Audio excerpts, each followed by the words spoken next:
Cette solution, j'y crois pas une seconde. Il a dit nous sommes dans la révolte des esclaves. Pourquoi? Parce que lui, il a une profondeur historique, il sait de quoi il parle. Très rapidement, Haïti, 1804, premier État noir à se libérer de l'esclavage, de la colonisation. Et très rapidement, Napoléon envoie 30 000 hommes pour essayer de les détruire. L'Amérique est d'accord, l'Espagne est d'accord, la France est d'accord pour en finir avec cet État félon qui ose relever la tête. On parle des Noirs. Donc 30 000 hommes qui finissent par être éliminés par Toussaint Louverture, l'ancien général de Napoléon. Et c'est la première victoire sérieuse d'un État du Sud. Parce qu'on oublie que c'était il y a plus de 200 ans maintenant. Haïti, ensuite, pour faire en sorte de fragiliser, on lui fait un traité de paix avec une dette abyssale qu'ils ont supportée jusqu'à la fin des années 90 pour la France.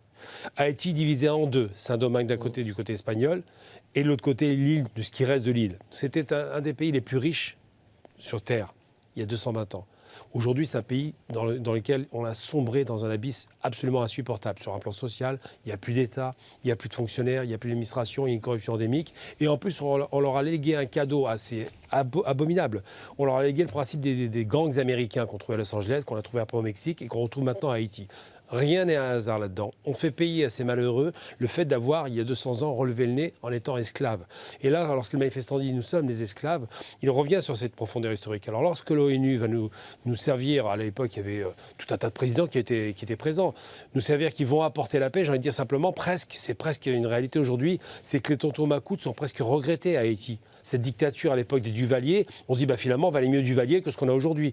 Ils nous ont présenté un Jean-Bertrand Aristide, le petit père des pauvres, qui était corrompu. Chaque président qui s'est présenté en Haïti a détruit l'économie, le pays, a été corrompu et travaillé pour ces fameuses familles dont on peut considérer qu'elles sont les principales responsables de cette catastrophe.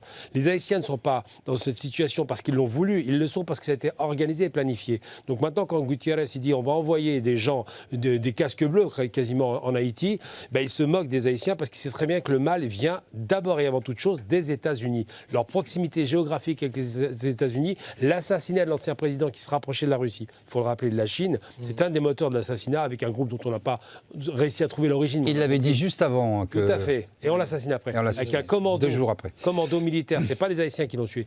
Tout cela a concouru à la destruction du pays. Aujourd'hui, on fait payer à ces malheureux qui en plus ont eu un tremblement de terre en 2010 qui était ravageur, où on voit bien que l'administration s'est effondrée physiquement, les bâtiments publics étaient effondrés. Tout cela, on le fait payer à un pays qui a eu l'outrecuidance de relever le nez il y a 250 ans, tout simplement. Jacques Nézy, vous êtes d'accord avec cette vision des choses? Oui. Haïti paye pour avoir été un État fier et libéré de l'esclavage? Oui, les Haïtiens en général sont conscients de ce lourd fardeau qu'on leur fait payer. D'abord par rapport à la France, comme ça a été souligné tout à l'heure. On peut dire c'est une souillure.